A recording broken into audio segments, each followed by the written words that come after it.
Hey everybody, welcome to big episode 20 of Game Dev, but only the fun bits. I'm Zach, and I'm making a game.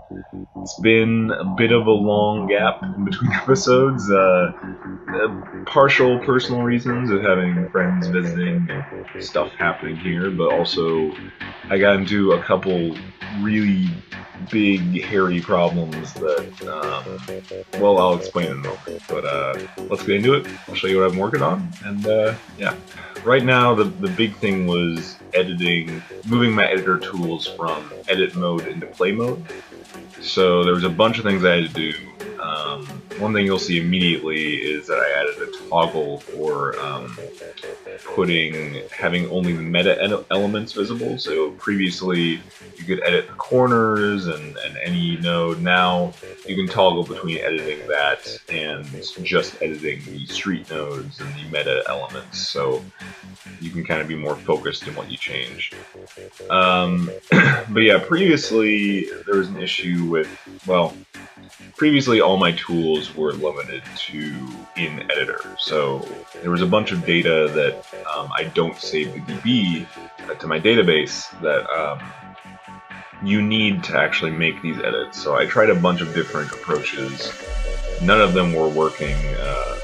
So I eventually had to bite the bullet and just put all of the data needed to infer like what is part of a street, what is part of a ground area into the database, and I had to figure out a way to make attachments that are to more than one element. Previously, like streets, they're only attached to one segment, and that's what a street is. It's one segment to find a street, but something like a ground area that's attached to a bunch of patches, which any of them can technically be the ground area, and they're all the ground area. So I had to build a system to the way I got around it is that the first one that loads will get the ground area and will attach to the bounds. And I also had to build a system to make it so that you could force load all children, which I wasn't doing previously. So before you make any changes to a street, you need to make sure that all of the children of that street are loaded, and all the children of the ground area are loaded, etc., etc. So that was a big thing. And then there was a bunch of issues with cleanup where I wasn't cleaning up properly, or cleaning up too much. So if I would make a change to one street, it would actually include nodes of another street, and a bunch of stuff related to that.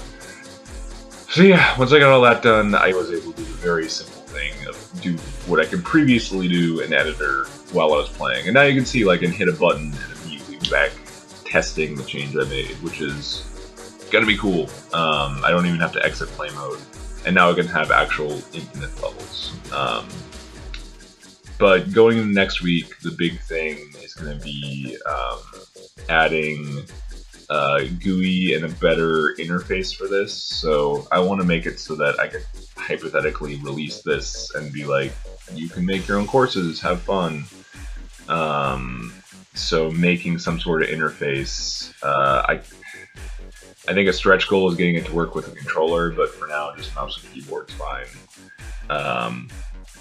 But yeah, and because once I have an interface, I'll be able to build this stuff easier. Right now, it's kind of a bunch of black magic with key combinations and buttons to press to get stuff to generate and push to database. And I need to add some more safety stuff for saving snapshots of the database to make sure you don't accidentally overwrite stuff. Yeah, so that shouldn't take as long. I don't think I'll be taking another break as long as I did last time. And all that stuff is design stuff. It's not like really tough architectural problems that are gonna drive me crazy for weeks. So yeah, more fun stuff on the horizon. I think I'm over a big hump of difficulty, and already doing some smaller tasks that I think are going to be equally helpful and not just annoying to get through. But yeah, that's all for now. It's more next week. Thank you guys for watching. Again, gonna have more regular coming up. But yeah, Later.